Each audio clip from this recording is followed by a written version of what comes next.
Hello friends, welcome to upgrading classes. और आज हम सॉल्व करेंगे एग्जांपल नंबर 2। चैप्टर है रियल नंबर। तो इस क्वेश्चन को पहले पढ़ते हैं। तो बोला है show that every positive even integer is the form of the 2q। तो बोला कि हर एक पॉजिटिव इवन इंटीजर क्या वो 2q के फॉर्म में हो सकता है, and that every positive odd integer is the form of 2q+1। तो क्या एवरी पॉजिटिव ऑड इंटीजर वो 2q+1 के फॉर्म में हो सकता है, वेयर q इज सब इंटीजर। तो अब इस क्वेश्चन को सॉल्व करने के लिए सबसे पहले हम ये चैप्टर में हम पढ़ ही रहे हैं, यूक्लिड डिवीज़न एल्गोरिदम हो गया और लेमा।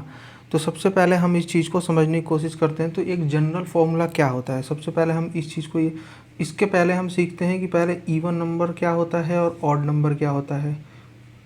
तो अगर जिसको ये नहीं पता है, तो इवन नंबर जो 2 से डिवाइड हो जाता है, 2 से पूरा पूरा जो डिवाइड हो जाएगा उसको हम इवन नंबर बोलेंगे, और जो 2 से डिवाइड नहीं होगा उसको हम क्या बोलेंगे, ऑड नंबर बोलेंगे। तो जैसे मान लीजिए 4 है, तो 4 अगर 2 से डिवाइड हो जाता है पूरा पूरा, तो ये 0 आएगा अगर डिवाइड करने पे। तो ये क्या हो गया, 4 हमारा क्या हो गया, इवन नंबर हो गया।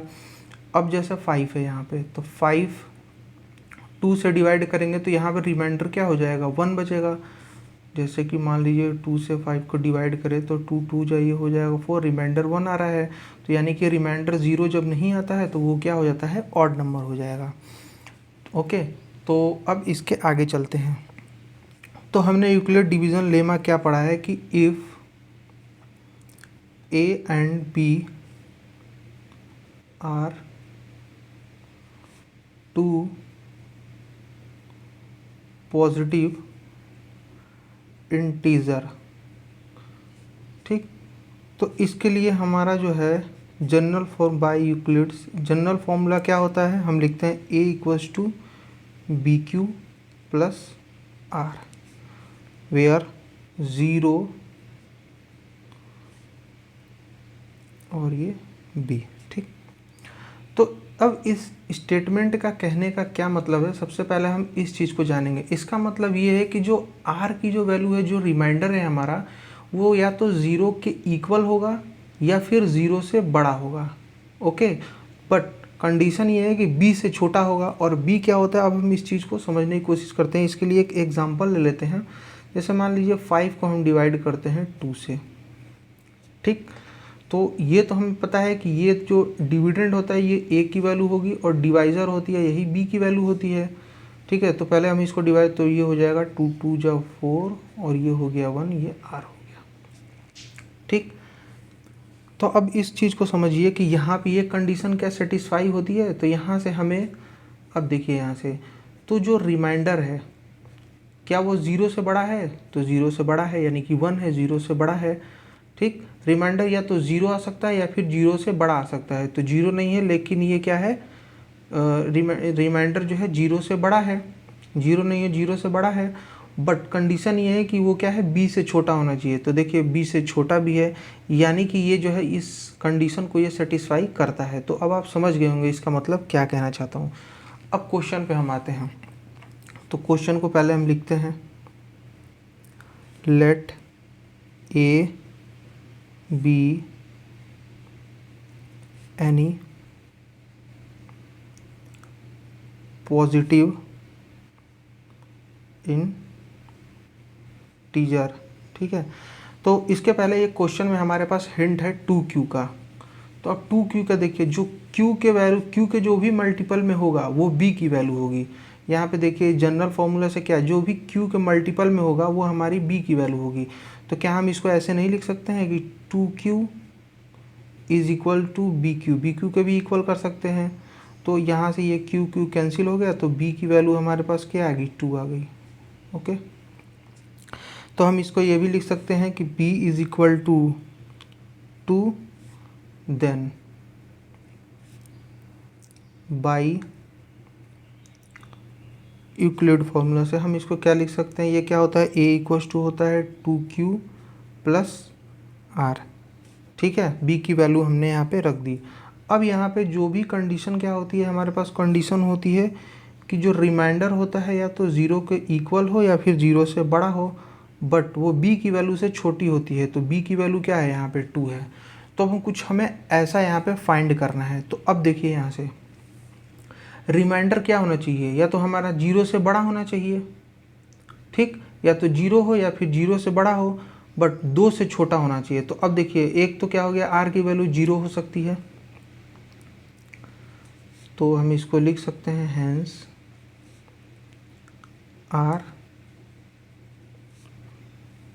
कैन बी आइदर, या तो r की वैल्यू 0 हो सकती है, ठीक, या फिर 1 हो सकती है, 2 नहीं हो सकती, क्योंकि r की वैल्यू हमेशा क्या है 2 से कम होनी चाहिए।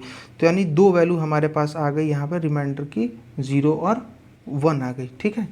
अब हम इन दोनों को कंडीशन पे चेक कर लेते हैं, कैसे कि अगर इफ़, अब इस चीज़ को हम क्या करते हैं, इस लेमा में पुट करते हैं। तो इफ़ r इक्वल्स टू 0 एक कंडीशन, और दूसरी कंडीशन है हमारे पास if r is equal to 1। तो अब हमारे पास लेमा क्या है कि a equals to 2q plus r है लेमा, ठीक है। तो यहाँ पे r की वैल्यू क्या है 0, तो हम इसको पुट करते हैं। तो a इज इक्वल टू हो गया 2q प्लस 0, तो यानी कि a इक्वल्स टू 2q। तो अब हमें ये बताना है कि अब देखिए यहाँ पे अगर मैं यहाँ पे q की वैल्यू अगर मैं 1 रखता हूँ, तो q की वैल्यू अगर मैं 1 रखता हूँ तो ये 1 इंटू 2 क्या हो जाएगा, यहाँ पे 2 ही हो जाएगा।